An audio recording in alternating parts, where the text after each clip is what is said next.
When I was maybe 12 or 13, me, my mom, my stepdad, and 2 dogs went to the beach for a weekend. We rented an apartment all the way at the back of the shore. The apartment had nothing surreal to it at first sight. We unpacked everything and went out for dinner straight afterwards. We came back and at the time it was maybe 9 p.m. We watched some TV for an hour or so. My mom, stepdad, and 2 dogs slept on a bed you could make from the couch. They gave me the bedroom with a king-sized bed. I went to bed and used my computer for a while to play some games that I had pre-installed since I knew that there would be no internet connection there. I stayed up playing games pretty late at night. I decided it was time to get some shut-eye and go to sleep. Maybe after 5 minutes of laying in my bed, complete silence filled the room. But then, all of a sudden, I hear this extremely loud sigh. I knew it wasn't my parents or the dogs, considering the door to the living room was closed. I straight bolted from that room and went to sleep in the bedroom opposite of the master bedroom. My heart was pounding so fast because I was absolutely petrified. Needless to say, no sleep was had that night. I told my parents about it the next morning and they told me it was probably just my imagination, but I was certain it was not. This story still gives me nightmares to this day. I was staying with one of my best friends in North Carolina where I had a job interview. I was coming from New Jersey and my friend Mike offered to let me crash at his place for a few days. He didn't necessarily live too close to the company I was interviewing for, about 2 hours away, but I also just wanted to see one of my good friends again. So this happened after the second interview. I came back to Mike's place in a good mood as I had been offered the job on the spot. We celebrated in the yard that night with a few friends and a few beers, or a lot of beers. We stayed up late and basically got shit-faced. People were coming and going all night. That's the kind of person Mike is. He didn't really keep track of who entered and left his house. So at about 4 in the morning, after everyone had left, we called it a night. I struggled to make it up the stairs into the bathroom. I drained the snake and soaked my face with hot water, and it was at that moment that I thought I could see something in the corner of my eye. I turned to the half-open door and saw an eye poking in at me through the crack of the door. I let out a loud, "Holy shit," and in my drunken, klutzy state, I fell to the floor. When I got back on my feet, the eye was gone. I stumbled out of the bathroom and called Mike's name. I heard him call out in response from downstairs in the kitchen. It couldn't have possibly been him. I didn't hear anyone go down the stairs, but I asked if he was up there anyway. Expectedly, he replied with a no. I can't remember fully, but I assume I just brushed it off under the assumption that I had too much to drink. I made it to the guest bedroom and basically fell onto the bed, barely managing to throw the covers over myself. You know when you're drunk you fall asleep easier. That's an understatement. I think I fell asleep seconds after falling onto that bed, only to wake up after an unknown duration of sleep. I immediately felt the unbearable headache coming on, and began to rub my head. It was probably a little before sunrise.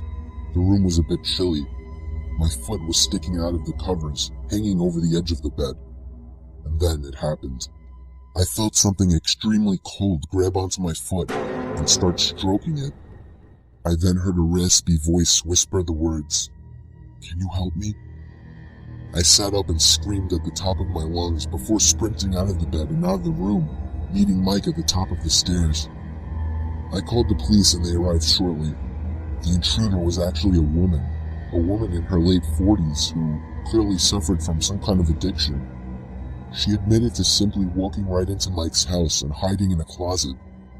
The eye I saw was hers, peeking at me while in the bathroom. I always make sure to cover my feet with my sheets now. It was the dead of winter in Cali. Me and a couple buddies were on a skiing trip by South Lake Tahoe. We stayed in a big luxurious log cabin for a few nights. On the third night during a blizzard, I got up to get a glass of water late in the night. As I crossed the cabin over to the kitchen, there was a frantic knock at the door. I was a bit spooked that somebody would be knocking this late. I thought maybe I should just ignore it and let them go away. But I realized they knew we were there, as my car was parked right outside. I also had the thought that maybe somebody was in trouble and needed to get out of the dangerous weather. I tiptoed over to the door and waited for another knock. It didn't take too long before the knocking came again, this time much louder and more frantic. "Who is it?" I asked. Nobody answered. I asked again louder, but there was still no answer. After I asked this, there was no more knocking. I grew curious and eventually opened the door a crack with the chain lock still on just in case. Nobody was outside. I undid the lock and opened the door completely. There were footprints in the snow leading away from the cabin. For whatever stupid reason, maybe I felt some kind of guilt and worry for a person in need. I slipped on my boots and jacket and stepped out into the storm to follow the footsteps before they were completely filled. The footsteps led me to the edge of the property before completely stopping. I shit you not, the footprints completely ended, not a sign of vehicle marks, a struggle, nothing. It was as if whoever made the tracks was standing still, right where I was. I felt disturbed and ran back into the cabin and slammed the door shut behind me, making sure to lock it. Before I could even gather my thoughts, the frantic knocking at the door resumed. My heart started pounding, and I started to scream for my friends. One by one, they all rushed down to see what was wrong. When we opened the door, there was nobody there. The footprints were already filled. I never could prove what happened to my friends. I don't blame them for not believing me. I almost don't believe myself, but I know what happened. I just can't even try to explain it. It still freaks me out to this day. My friend and I were going to a party a few hours out of town, so we decided to stay at her family's holiday house about an hour south of the party. We arrived around mid-afternoon, and it was winter in a holiday town, so the area was completely empty. No other cars on the street. When we left for the party, I spent a moment deciding whether to pull the gate all the way closed. I'd had some trouble opening it earlier when we arrived, and if we were getting home late at night, I didn't want to be stuck outside. I ended up deciding to shut it for security. The party was great. We got back to the house around 12:30, and the gate was open. I immediately felt on edge because not only did I know that I had locked it, but I knew it couldn't just blow open in the wind.